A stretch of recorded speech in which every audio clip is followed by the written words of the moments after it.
You mark my words, I'm going to manifest that house onto the market and I'm going to buy it one day.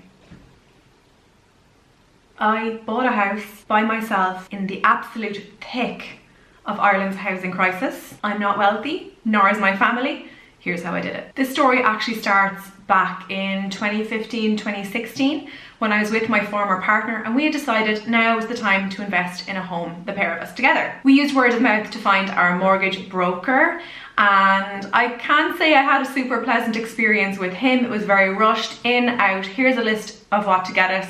Didn't really want to know otherwise, and we also paid for the service. We paid €250 up front, then €250 further on in the process, and actually during that process we actually decided to part ways. So that was that parked. I continued to save, not for any particular reason, just to have savings. I think it's wise to have like a nest egg. Late in 2020 I built up quite a bit of savings and I stumbled upon Owen, also known as the mortgage guy, on Instagram, and it got me really intrigued about the house buying process, and he broke it down so simply and shared how it wasn't actually impossible for a single buyer to purchase a property.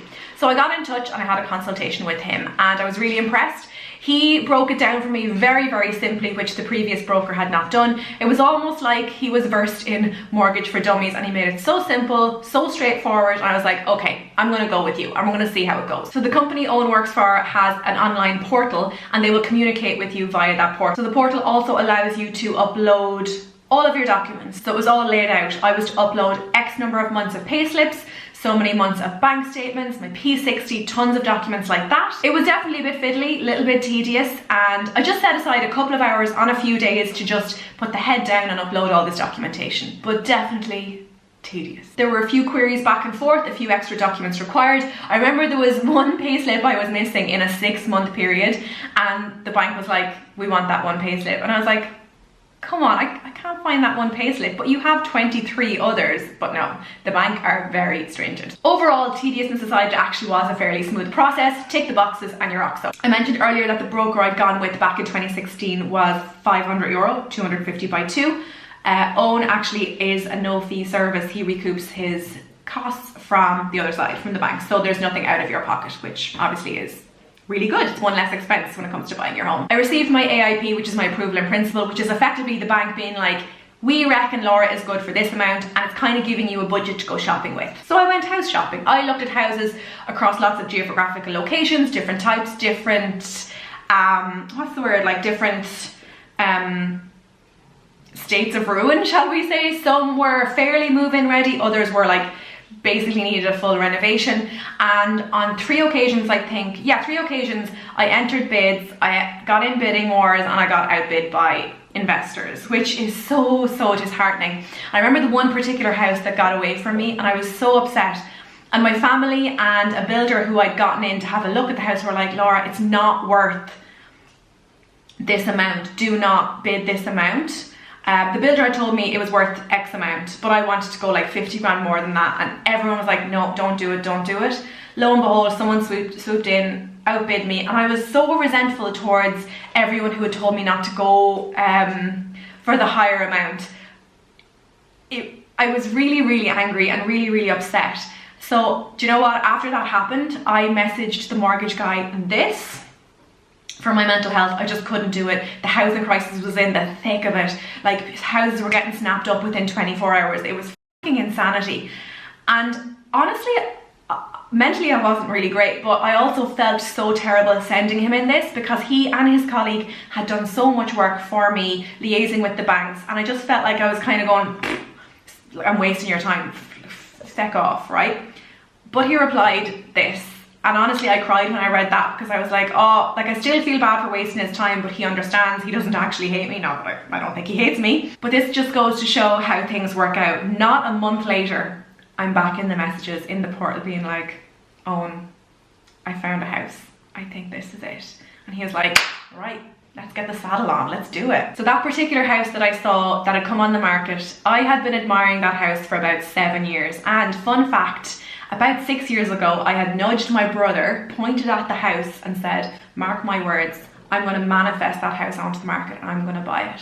And fun fact, and spoiler alert, I'm sitting in it right now. It's mad how the world works. Anyway, I'm jumping the gun a little bit. So I've seen the house, I organised a viewing, I have a look. The house hadn't been super well maintained by the previous resident, who had been a tenant for like 10, 12 years. Heating hadn't been put on a lot.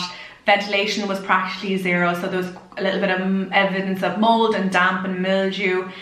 Surface level stuff. Carpets were manky, but overall it was in pretty good condition. So I went to the viewing, and then I looked for a second viewing, and I think I actually got a third viewing as well. And I have to say the estate agent was like really, really nice. I'd been in touch with some dodgy estate agents, but this fellow was really sound and very responsive to all my queries. So I put in a bid, and the seller said, nah, up it. So I put in another bid, nah, up it. So effectively, 7 or 8 times I bid against myself. Just my bids kept getting rejected. Eventually I placed a bid. I said, this is it. This is every euro I have. This is like scraping down the back of the couch situation, and it still wasn't quite asking price. So I actually enlisted the help of my dad. He was definitely more of a business mind than I am. So he liaised with the estate agent and kind of laid down the law and was like, this is the final bid. There will be no more after this. And if it's not accepted within 24 hours, we're actually going to walk away from the property. Big risk, Dad, but it worked out. They accepted the offer. I went sale agreed. First thing I did after that was I employed a solicitor. I went with Tom Mannion, who's in Dundrum. I thought geographically you had to be like within a certain area of your broker and your solicitor. Not the case at all. With the internet these days, you can do everything distantly. Editing Laura here to correct filming Laura. No, it can't all be done remotely. As far as I'm aware, you do have to show up at your solicitor's office to sign the contract in person. But as far as I know, that's all you have to do in person. He was excellent. Him and Anita, excellent. So responsive. Really kind of tried to like hassle the other side to get things through, because there's a little bit of a delay on their side. Their finance people couldn't find the deeds, After enlisting a solicitor, I then straight away got in touch with a surveyor, a structural surveyor, who came to the house. And I think he spent like 3.5, 4 hours going over this property with a fine-tooth comb, trying to find any sort of problems. And when I tell you the report he came back to me with was like 2 typed A4 sheets long, but everything on it was minor. He gave it the green light, the thumbs up. There was nothing I needed to go back to the sellers to get them to adjust or repair. He was happy to sign on the dotted line that the property was sound. And it was exactly 10 weeks later I got my keys. So you might be thinking, and I was thinking during the time, like, what the fuck takes so long? Just move the money, give me the keys.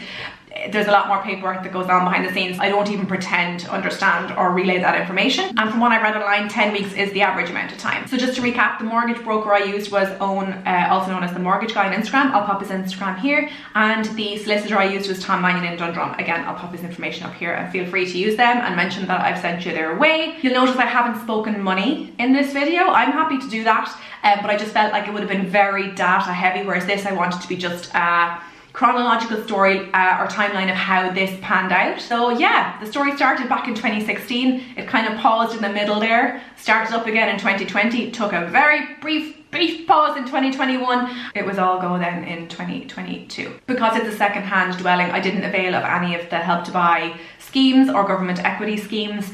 I put forward my deposit.